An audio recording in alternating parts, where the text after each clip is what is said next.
So I don't know if this video will ever see the light of day, but I wanted to document this process just in case it actually goes somewhere. So basically, I wrote a book. I wrote a book called Something About Jesus.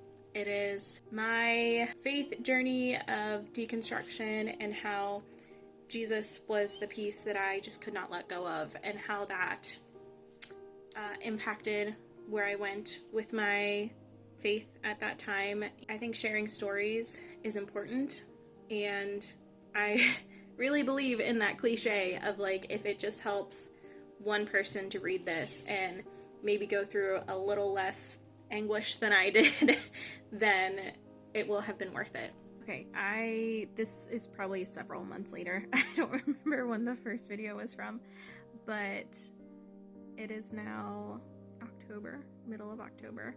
I dove into the world of self-publishing and trying to figure out what all I need to do in order to self-publish the book. So my main goal is just to get this out there. I feel like this type of story would have helped me in that really low time of trying to figure out what on earth I believed, and is there really anybody else out there who believes the same way? I just want to get it out there for whoever it could potentially help.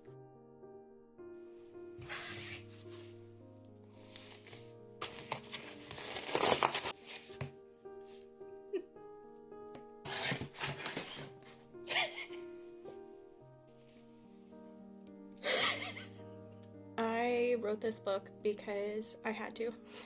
It was my coping skill during one of the most lonely, confusing times in my life. I wrote it not knowing if I was going to try to put it out in the world, not knowing if I was going to share it at all. And so I wrote it and kind of set it aside for a while, and then I went back and read it. I read it, and sometimes it's hard to judge your own writing, how good it is, or if other people are going to want to read it, but I felt so strongly that this was the story I needed when I was so alone and so confused and not knowing if there was anyone else in the world feeling the same way I did. So I hope that if you choose to read this book, that it brings something good to your life. I hope that it makes you feel less alone, less crazy, and I just hope you enjoy it. Something About Jesus comes out March 3rd, 2026. You can find it wherever books or ebooks are sold, and there is an audiobook in the works.